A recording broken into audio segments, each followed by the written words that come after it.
عمرك قابلت حد الكل متفق ان هو مجنون، لكن في الاخر يطلع هو الوحيد اللي فاهم الحقيقة؟ القصة دي حصلت من سنين في قرية صغيرة اسمها بني مر، بعيدة عن الزحمة. قرية هادية جدا لدرجة ان اي حاجة غريبة بتحصل فيها بتبقى حديث البلد كلها. جهز نفسك واسمع واوعى تطفي النور.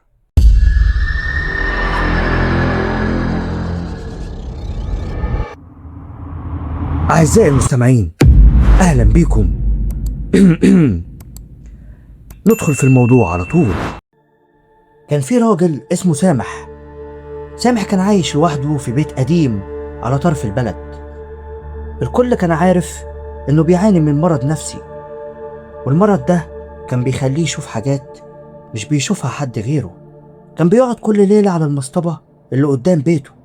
الناس كلها كانت بتخاف منه شوية، مش لأنه مؤذي، لكن لأنه كان دايما بيتكلم مع نفسه.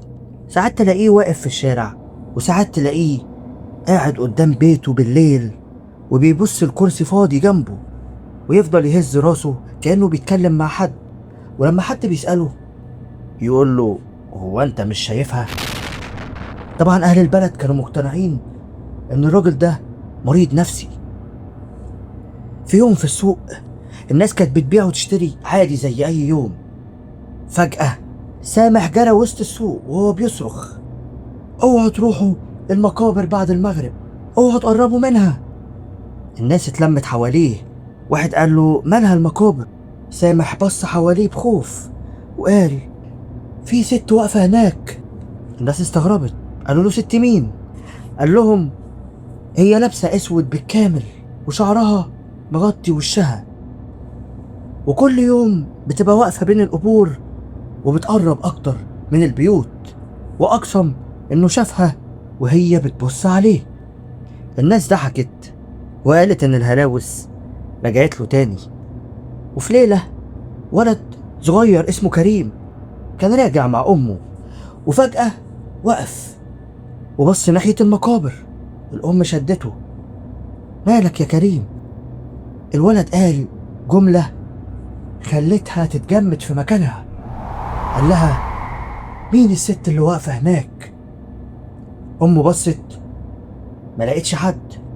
لكن من يومها ابتدى الخوف يدخل قلوب الناس، لأن الطفل ده عمره ما شاف سامح ولا سمع حكايته أصلا.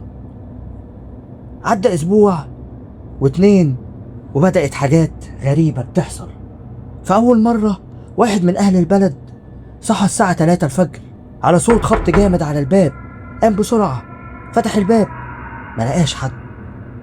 بعدها بيومين بيت تاني حصل فيه نفس الموضوع، وبعد كده بيت تالت، وبدأ الكلام ينتشر. وناس من أهل القرية شافوا خيالات ناس بتعدي من قدام الشبابيك، وأشخاص أكدوا إن هم سمعوا صوت ست بتعيط جنب نفس المقبرة.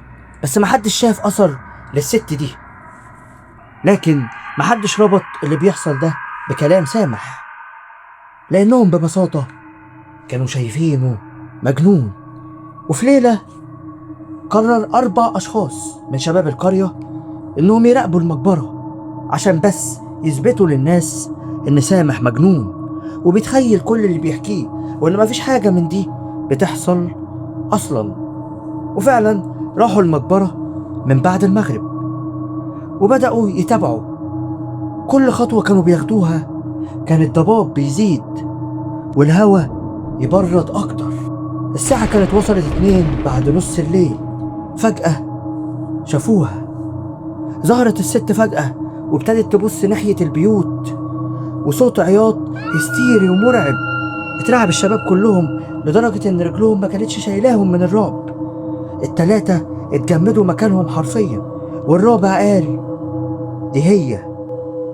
وفي ناحية تانية الصوت وصل للقرية، والناس اتفجعوا من الصوت اللي سمعوه، لانهم عارفين ان شبابهم بيراقبوا المقبرة والصوت جاي من هناك. لكن الصدمة الحقيقية كانت لما قربوا منها. نبضات قلبهم كانت مسموعة. قربوا بحذر، والكشافات موجهة ناحية الجسم. فجأة لقوا إنها ما كانتش مجرد ست واقفة، لكن ملابس سودة متعلقة على شجرة وبتحركها الرياح. الشباب قالوا لبعض كل اللي حصل ده مجرد أوهام وسامح كان بيتخيل. لكن وهم راجعين حصلت حاجة ما كانوش يتخيلوها أبدا. سمعوا صوت جاي من وراهم واضح جدا وقريب. لقوا صوت ست بتقول: هو الوحيد اللي كان شايفني. الشباب جريوا من غير ما يبصوا وراهم، وجريوا لحد بيوت أهلهم. وفي الليلة دي ولا واحد منهم نام. تاني يوم الصبح الناس راحت بيت سامح عشان تحكي له اللي حصل، لكن الباب كان مفتوح والبيت ساكت بشكل غريب. دخلوا لقوا سامح ميت جوه بيته، وعلى الحيطة مكتوب: كان بيشوفني ومحدش صدقه، الدور عليك. محدش كان عارف هي تقصد مين.